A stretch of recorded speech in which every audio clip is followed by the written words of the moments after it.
Hey there everyone, Mazarok here, and today we will be taking a quick gander into Icewind Dale, Rime of the Frostmaiden. I've had the chance to peruse the whole book and hard read about half of it so far. I like what I see, but there are some notes that I would like to share with you guys, some tips and tricks, and just a little bit of community feedback that I've been seeing around. So stick with me, and we will be looking into Icewind Dale, Rime of the Frostmaiden today.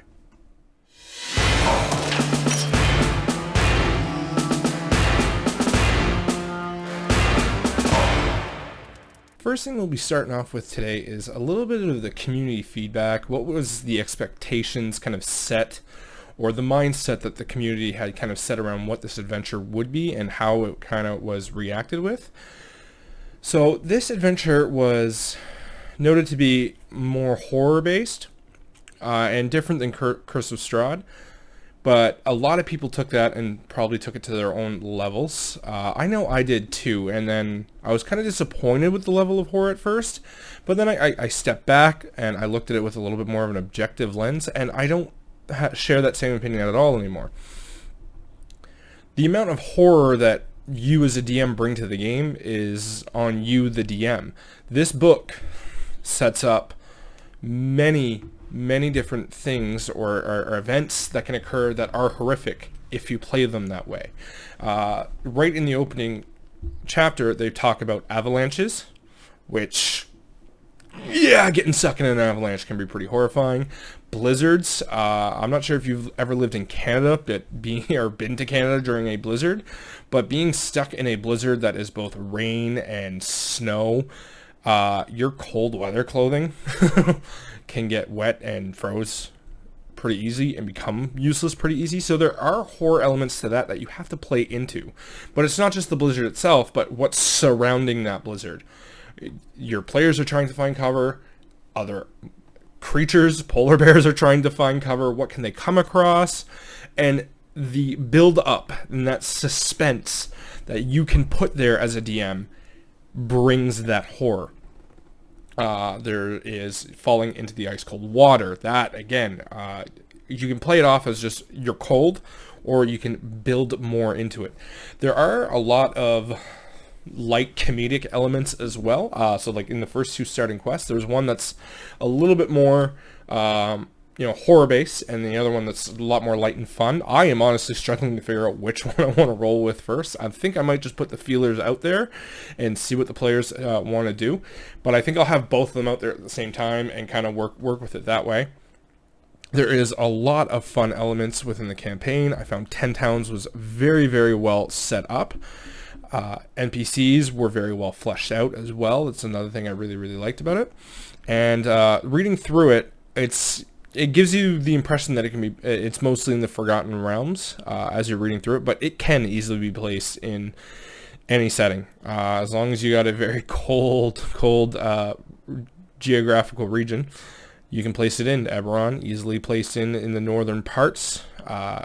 Any real homebrew as well. As long as you got a cold area, you can plop this right in and work with it. There's a lot of fun twists elements as well. It's not an entire linear campaign, but can be played that way. So it does have a lot of great elements of sandboxy and linear. So really, it doesn't really matter what kind of DM you are. You can have a lot of fun with this. And if you are a DM that is not into the horror-based stuff, you can still easily run this and it not be horrifying or horror-based. But if you are into a horror-based grim and dark campaign, it works just the same. I find it's a very flexible that way, but it's put onto the DM to make it that way. And whichever way you want to make it, you can. So, quick thoughts right off the bat. That's my first impressions of it. I really like it. I'm excited to run it. I have not been excited to run a source book as much as this one in a very long time. This one, I don't know if it's the Canadian in me and we get to bring the horrors of Canada down to my southern friends. I'm really excited to run Icewind Dale. A few tips that I have just kind of right off the gate that I marked down as I was reading, and a couple of these stuck out more and more as I start putting little stars next to ones as I start thinking of that tip again here and here and here. So I'll give you the ones that kind of came up the most. Right off the bat, you don't need to it's a chunky book. I mean, this is not thin. It is a very thick book with a lot to it. You do not need to have the entire thing memorized. Although I do highly suggest having a very good understanding of 10 towns. They come up, they're the bulk portion of the beginning portion of the campaign for you. So have a very good understanding of 10 towns and the NPCs within them, at least some of the key NPCs you want to try and remember. So what I'm doing now is I'm going through, I'm writing down what the book says about them, but I'm fleshing out their characters a little bit more and personal notes on how I want them to be and how I want to differentiate one NPC from another from town to town. Just little things like that, so then that way I just find it's going to create a better experience there. I mean, that you can take that and apply it to any other book, but I find in Rime of the Frostmaiden that touch is worth a little bit more. Now, the next point I wrote is to focus more on survivalism and not just the adventure. What can really make this a horror adventure is the survivalism aspect of this book. With the deep snow, your party's moving a lot slower around. Food matters more. So if you're playing with food, gathering's not as easy because everything's frozen over, or in deep snow. So have a little bit more of a focus on the survivalism aspect of the adventure as you're going through, and I think that's going to add a very nice touch of grim dark, even if you're playing on the comedic side of things. And it'll get your players a little bit more on edge than they would in just a normal, I say normal, there's no real normal adventure, but just your kind of classic style fantasy adventure. The other one is use the environment. So this goes along with the survivalism, but use the environment more. Roll to see if a blizzard might occur, or if an avalanche might occur if they're near a mountain base, or have them fish, check for trees, see if they can cut the wood, because I mean, if you read the adventure, there's some of the towns have a special relationship with the forest around them and things like that. So just be more conscious of the environment around you, and I think you're going to have a much funner time running this one and differentiate it from classic style adventures. And the fourth one is, I made this point earlier, but your NPCs aren't just quest givers. They really can add to the environment and to the horror.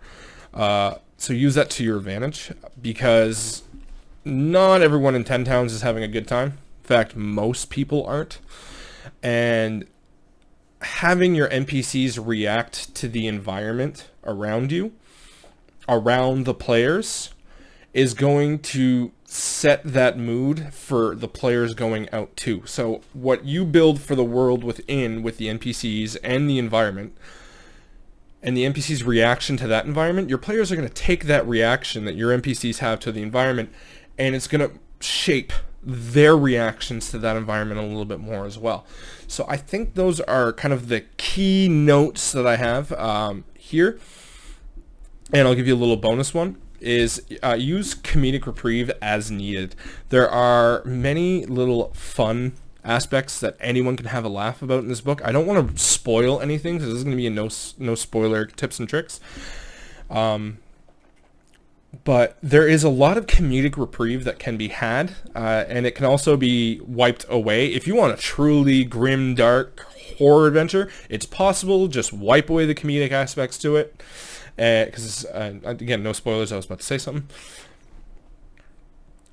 But there are lots of elements, and especially in a horror campaign, it doesn't matter the horror. So you take a horror movie you watch, R-rated. It's plenty of gore, plenty of things like that. A lot of the better movies like that, now there are some, again, generalization, not the exception of the rule, that you get laughs out of. They'll put in the joke or the thing that you catch that's funny to alleviate some of that horror aspect from some of the gore or horror that's in the movie. And I think this should be implemented very well in this book as well. Give your players a reprieve from the constant threat of survivalism in a very, very harsh environment and with a harsh 10 towns. So use it willingly. I know there are some comedic aspects in this adventure that I honestly cannot wait to use. I think the players are going to have a good laugh. I think I'm going to have a good laugh seeing them react to it and with them, or whatever have you not. So those are my first impressions of the book. Those are my first little tips and tricks. If you're picking up this book and you want to run it, that's kind of the general mindset that I'm going in with as well. We are running session 0 for this upcoming Sunday, the 20th, Sunday the 20th, 7 p.m. Eastern on my Twitch. So we do have a party of 5 that we're going to be doing the session 0. This coming Sunday, and then we're going to start the Sunday after, so that's the 27th. Should give me more than enough time to prep and get their backstories involved in what's going on here. Other than that, I do stream on Twitch every Wednesday, Thursday, and Saturday as well, 7 p.m. Eastern. Right now it's a little bit more World of Warcraft, but when Baldur's Gate 3 comes out, I will be jumping on that like a hot potato. And if you do like this video, if you want more tips and tricks on Rime of the Frostmaiden, or if you would like perhaps other source adventure books, you're about to start another one. I have read through quite a few of them, so maybe you want Ghost of Saltmarsh and Eberron, tips or whatever. I am more than willing to do that for you, but comment that down below.